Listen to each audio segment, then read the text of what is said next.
Just a stats, Reggie Johnson, Eugene Morgan coming to you from Love City of Atlanta, Georgia. And Eugene, it finally happened. We finally had the game between the Lakers and the Mavs that everybody was kind of anticipating here. And the ratings are pretty good for this game, by the way. They did well right on this game. What's interesting here, and I got to give it to Nico, man. You look at a picture like this, right? Because this picture was floating around after the game. Picture of Doncic for people who can't see. Doncic kind of glaring at Nico in the crowd, and I don't know if it's just a picture, but it definitely looks like they're looking at each other. I don't know if they're locking eyes here, but when you look at this picture, it definitely looks like they're at least noticing that each other are looking in their direction. Absolutely. Absolutely. Luka didn't really go scorch earth. He didn't give him 40, but what I was impressed with was him showing up with the steals. You know, it wasn't just the rebound. He had double-digit rebounds, double-digit assists. He had triple-double. 19 points, triple-double. And he showed up in other categories, playing a little bit of defense out there. So I think it's a pretty good game overall. The big game that I'm personally looking forward to, I think it's the April 9th game. They have a game in Dallas, but I feel like it's going to be more of that heavy game, you know, returning back to the scene of the crime, so to speak, the team that traded you. What were your thoughts on the game as it played? Good game, too. It was a good game. I mean, I was expecting him to hit 40, but I think he's kind of holding back, you know, and just waiting. I feel like he's waiting just to hit that, to play against the Mavs at home, you know? Right. And I hope he does give him 40 when he gets there, right? That'd be nice. Anything surprise you about the fit? You know, LeBron was running around out there off ball. A lot was to be made about that. They can't play together. This will never work. Both of them need the ball in their hand. And you know what I don't ever like about that? And especially when you have players like Luka and like LeBron, what I really don't like about it is these are two smart players. Yeah, absolutely. And smart basketball players will figure it out, right? They'll figure it out. They've been playing this game all their life. And then they act like they go to another team and just forget how to play. Oh, LeBron, he's here. He needs the ball, and I'm Luka. Now I need the ball. Now I suck now, or LeBron's got to suck. Clearly, one of us aren't going to be good because we both need the ball. No, I've never really got that. You know, I can understand looking at basketball fits on paper and thinking that it may not work. I get it. You know, because you look at a fit, you say, hey, this fit may not work. But what I think that a lot of people do is they don't give these players a chance to figure it out. Give them a chance to figure it out, and let's see. Give them a chance to actually run around on the same floor together. Give them a chance to get practices in together. Give them a chance to see what each other's tendencies are, what they like. You know what I mean? Give them a chance to build organic chemistry. And then we can make the decision, right? Once that chemistry is built and you see them, they've been running around out there a while, you can say, hey, this is not it. Or this is kind of gelling well. And especially you see with these LeBron teams, you've seen this story before, what teams that LeBron is on. Players that tend to come to the team LeBron is on, it tends to be an adjustment period for them. It tends to be an adjustment period for LeBron. It's an adjustment period for everybody because you got a new superstar you're trying to bring in here. LeBron's going to make sure he's still getting you your shots, you know? So it's not a surprise to me that it works. It was a surprise to you to see LeBron running around off ball and looking like he's 25 out there, man. He's smart. He, like you said, he knows, and plus he wants to get into the ring, and this is going to be his best chance. So, and again, we watched him do it in the Olympics. He wanted to be that point forward kind of guy. And let's just face it, he hasn't had. I mean, he's had talented guys, but he hasn't had a Luka guy next to him. Even so, and he's got to realize, look, I can't do this by myself, and why not? Why not? You're right. Why would you even want to? You're right. At your age, you're 40. Why would you want to carry that load? You know? Yeah. So I wasn't shocked. I mean, it makes sense. I mean, if he wants to get another ring, kind of be in that Jordan conversation, you know, and kind of, you know, this would cement him to look, you got Luka, you got that +2 now. I mean, they can make a run. I mean, they still need to figure out obviously the center situation, the rim protector. Yeah, because they got Jackson Hayes. I think so. This is the biggest guy they got there. And by the way, Lob City for him, man, he was catching all kinds of it, throwing all kinds of lobs to him. Right. So, but I mean, he's got to be happy. It's like they've got they got guys that he's like, hey, I've got a guy now, and I don't have to be doing it every night. And you can see it. You can see, like you said, the defensive side of the ball. He's starting to play a lot harder. Yeah, it's going to be fun. And you can already see it. Like, I know Dallas is injured, but they're going the other way, and Lakers are going the other opposite way. They're going up.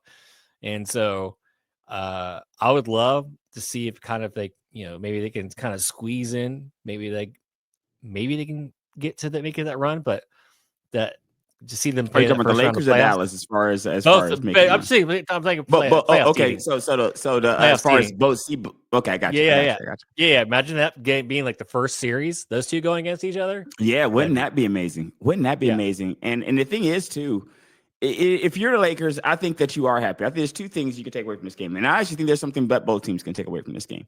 So if you are the Lakers, what you take away from this game is, for one, you saw a microcosm of Showtime. I'm telling you, Luka was running down the court. He threw a pass over his back to the 3-point line, the 3-point line for that shot. And when it's just like, oh man, that's Magic Johnson right there. So it's so like Showtime. It's so Los Angeles Lakers like play right there. So I'm thinking, okay, we're seeing what it could be. And this could be going. We could be seeing this for another 5, 6, 7 years easily here.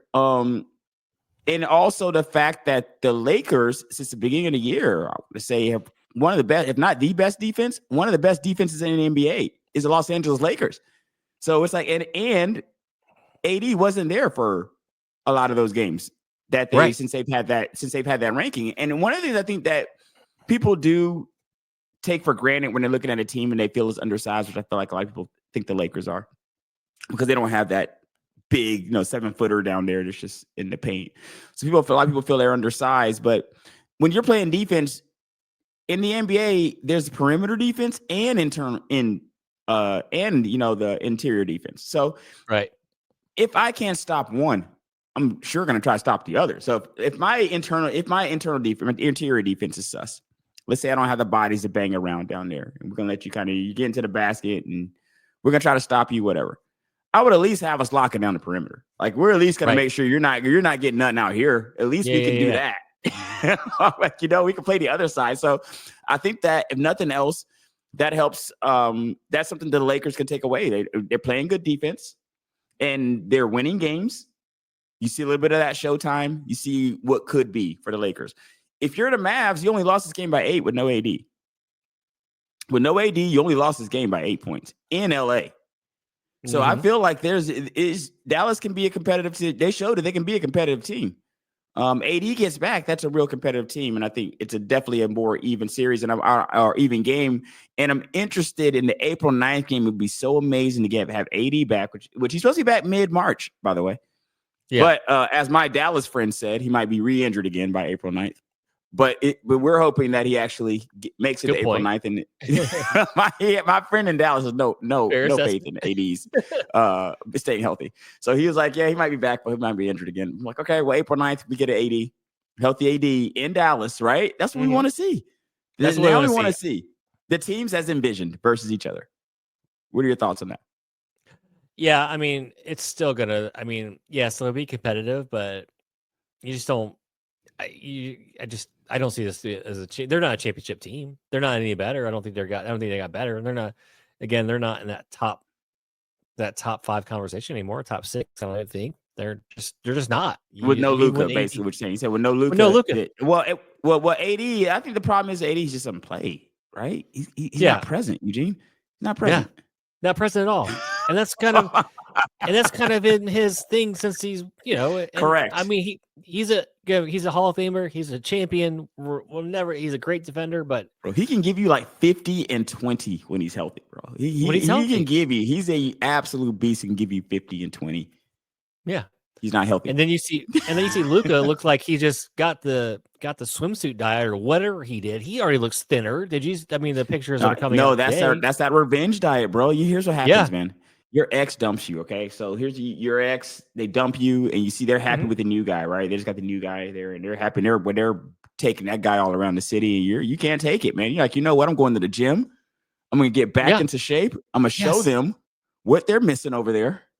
And I think that process has started for Luka. He has started the revenge body process. Oh, yeah. You know what I mean? He started it, and he looks better. And then it's like, And you're right. It's like he didn't. I mean, obviously he's still working himself back in, but I mean, you don't want the guy getting a triple double against you the first night, the first against your team, and then he just hits that ridiculous 3-pointer, and he's throwing, like you said, like throwing balls behind his head, and just like Correct.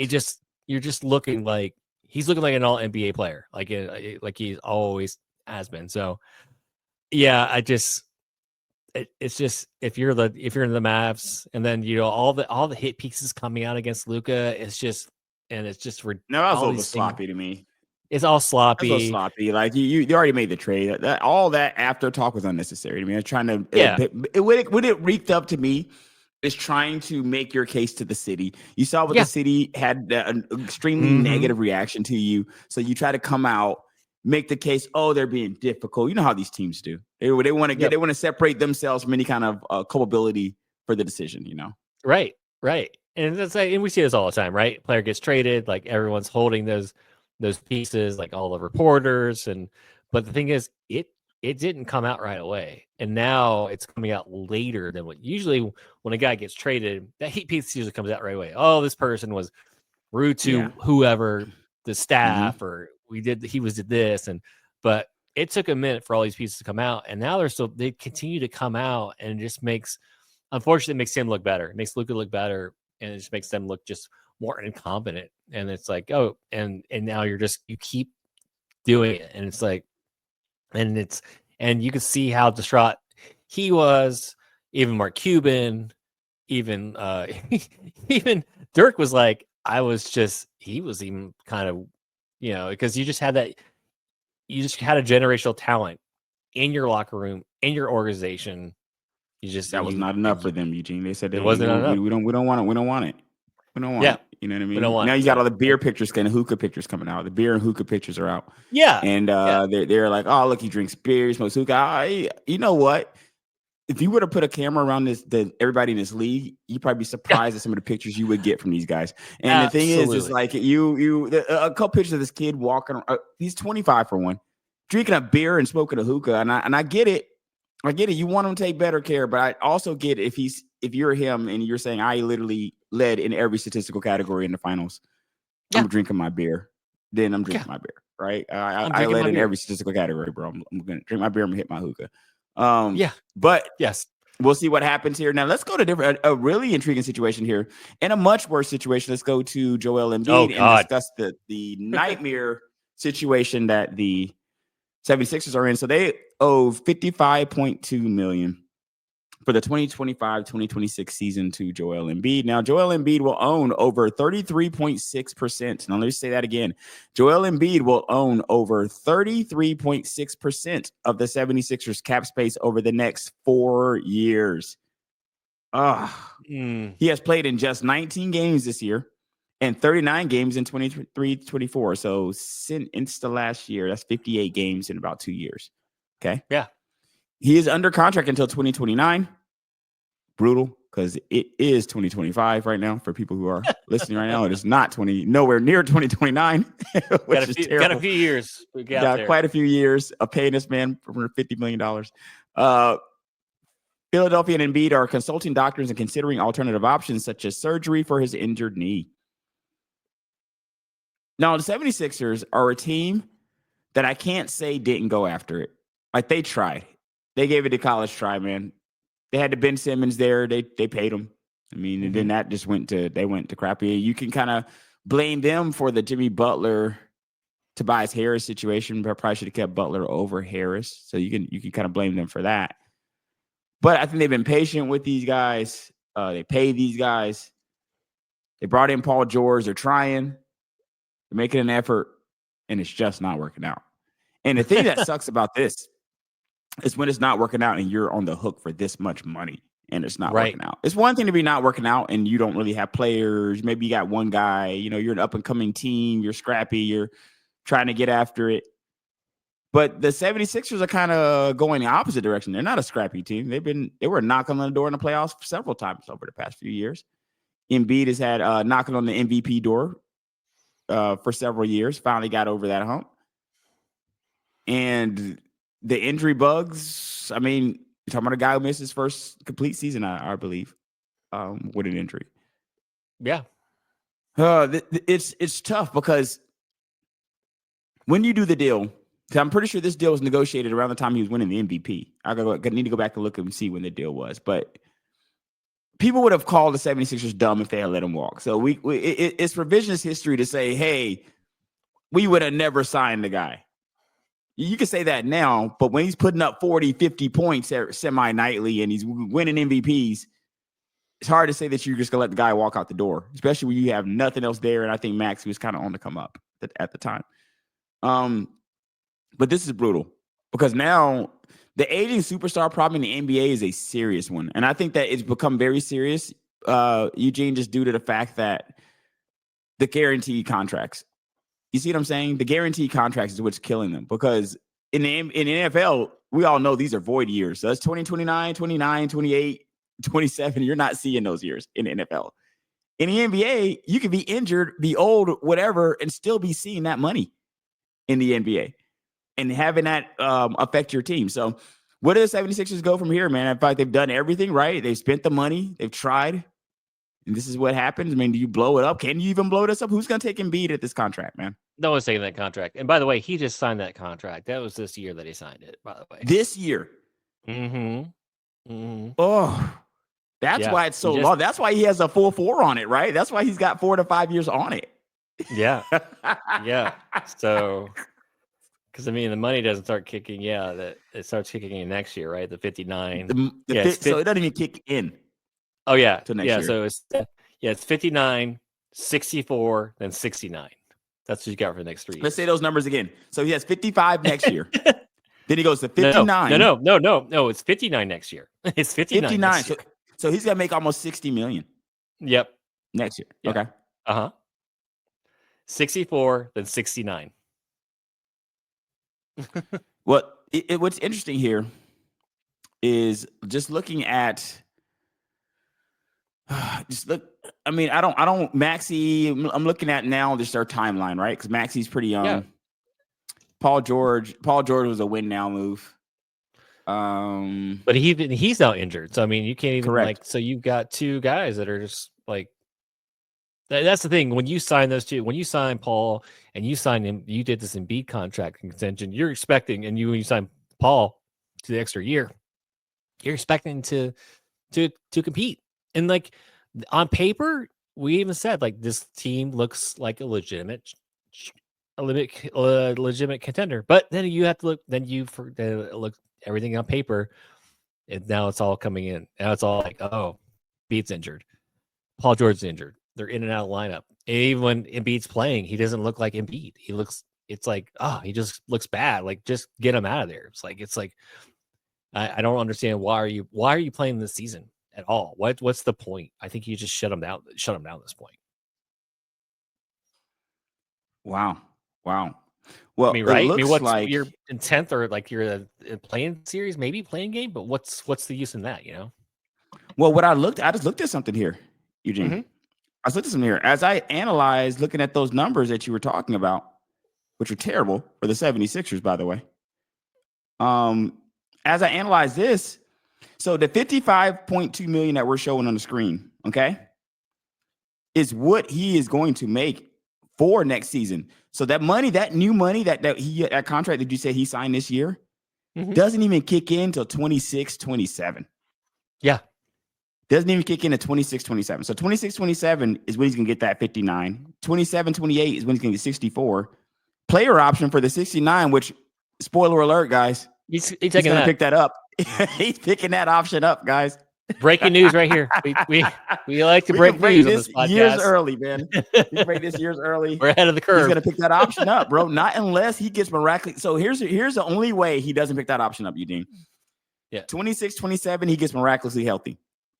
He plays 26, 27 and averages like 28, 30. He plays 27, 28, does the same thing. Mm-hmm. He would have to do that both those years. He had to do 26, 27 like that, 27, 28 like that, just to have a chance to say, I might walk away from that player option 28, 29 for like a 3-year or something. You know what I mean? A 3-year deal somewhere.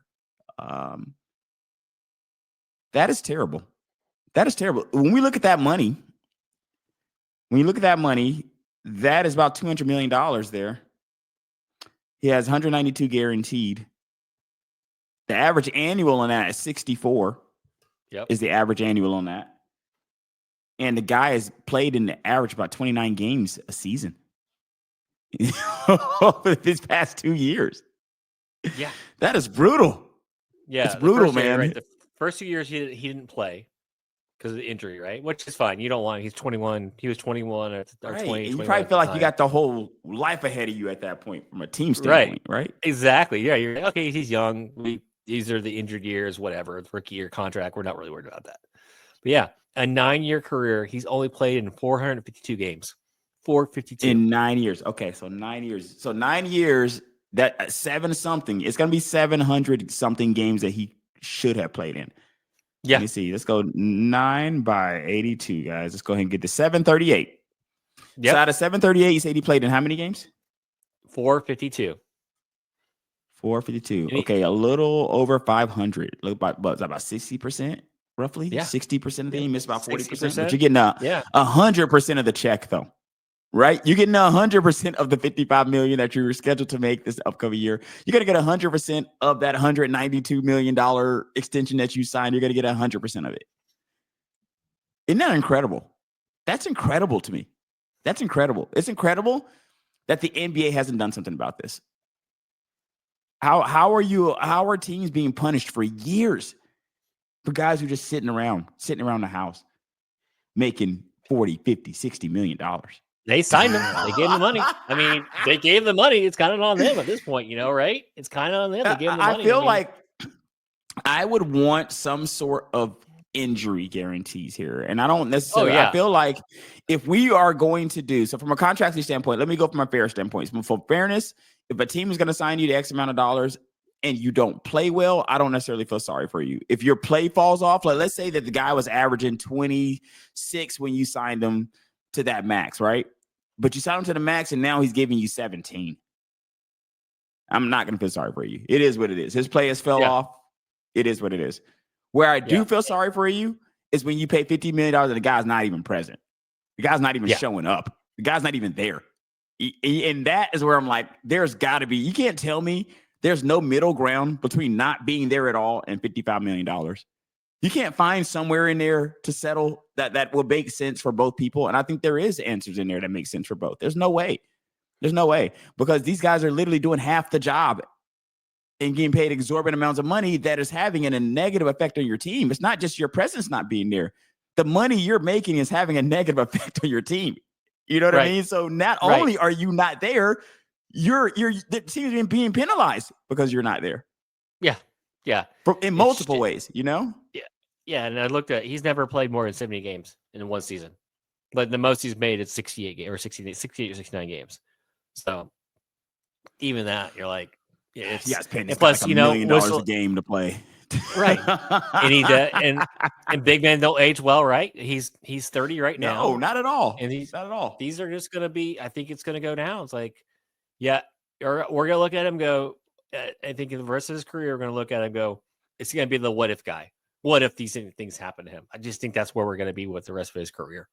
Because, I mean, he looked great. I think, maybe you're Philadelphia. He looked great in the Olympics, so maybe you got kind of fooled by that. But which people are pissed about that too. They don't like that either. They're not happy that he played in the Olympics and is not playing now. Yeah, and now he's doubling down, saying maybe I shouldn't have played in the Olympics. It's like, so now no. So it's all these things, and like it's not going to get any better. And he goes, and he's come out and said, I don't know if my knee will ever be like 100%. And it's like, oh, that's what you want to hear after you go. You said you give this guy this big contract. I don't know if my knee will be 100%, but yeah, it's just, you're on the other side of 30 and you're a big guy and you still have injuries. It's just, his contract pays him to like close to his mid 30s. His contract pays him to about 35, pays him 34, like 35. Yeah, 34, 35. Mm-hmm. Yeah. So you're right there. It's just, I think we've seen it. We've seen the MVP side of it. I think that might be the last time we see anything good. I mean, hopefully it's not, but we've seen this story so many times. We've seen this movie, we've seen the show. It never ends well. Man, well, here's hoping something comes of that. Not sure what will. But this surprised me here. Let's switch seats or switch sports, I should say. Switch seating, switch sports here to the NFL, which was a little bit surprising to hear about this Matt Stafford talk. Now, let me tell you about the Matt Stafford being traded talk that was surprising to me was the why. People, I'm getting messages. People saying stuff like, oh, they want to trade Matt Stafford because his wife is running her mouth too much. I'm like, whoa, what is she saying?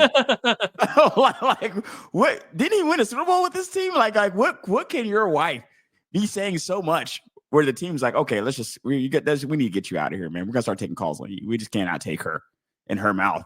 Like, I'm not sure if there's any truth to that. Now, this Giants situation is interesting. I do have some of my Giants friends who said that the Giants were kicking the tire on Matt Stafford, which I don't know why they wouldn't.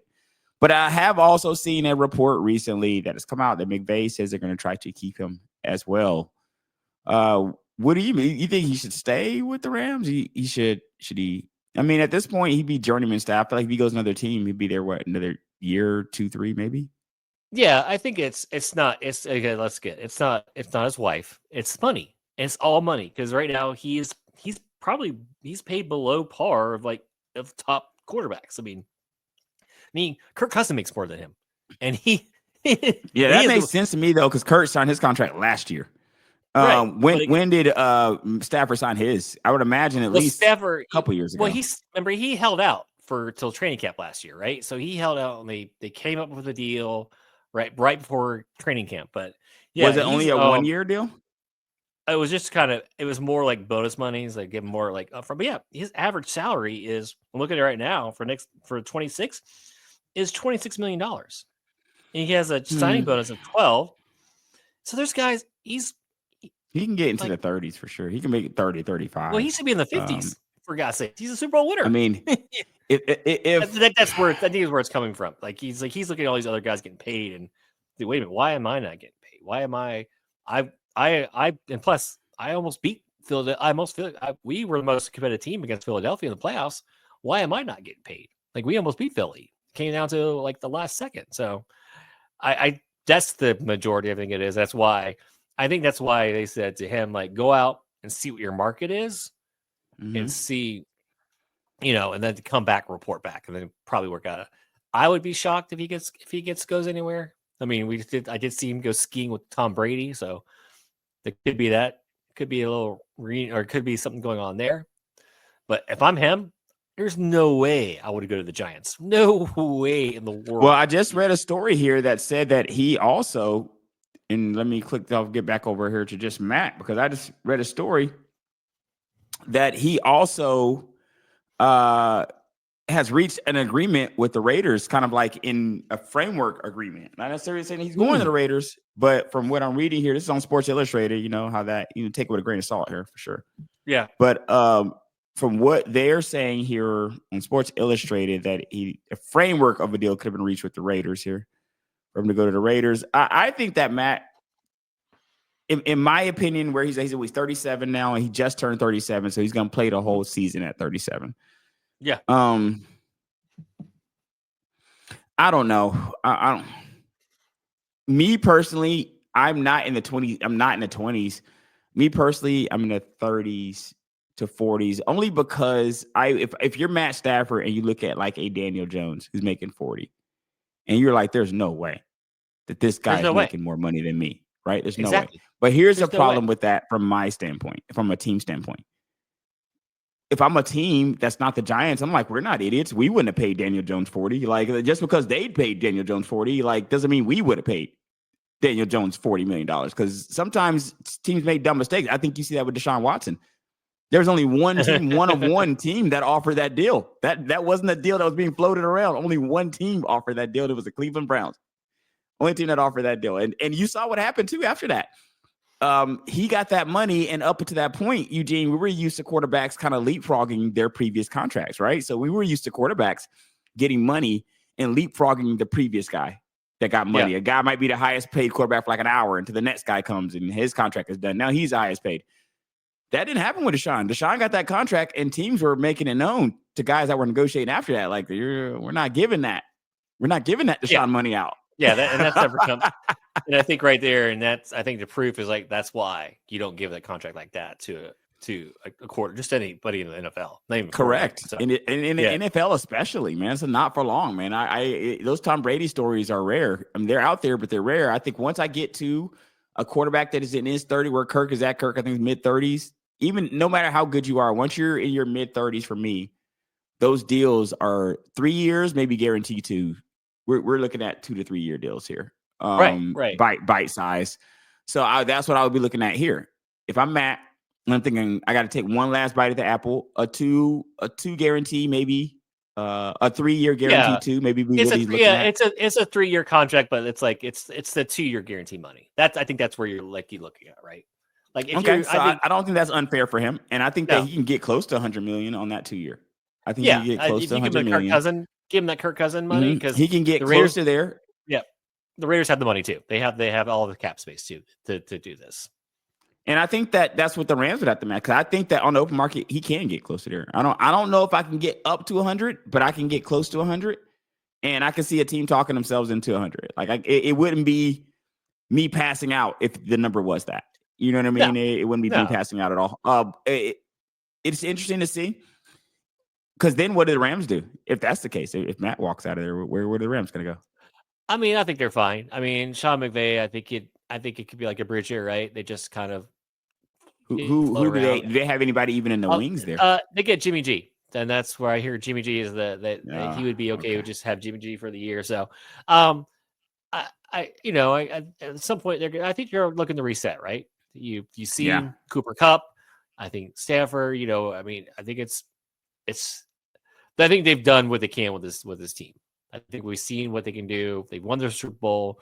They're competitive. They've been competitive every year that he's been there. And so at the point, you got to reset, and maybe this is the time to do it. Unfortunately, there's not really a quarterback in the draft, and they're not drafting high anyway. But, you just take I don't know. If I have Sean, I think I'm okay. I'll figure it out next year. We will leave it there, Mr. Morton. This is Just a Stats. Check us out. Search iHeartRadio, Google Podcasts, Apple Podcasts, Spotify, wherever you find your podcasts. And see you next time, ladies and gents.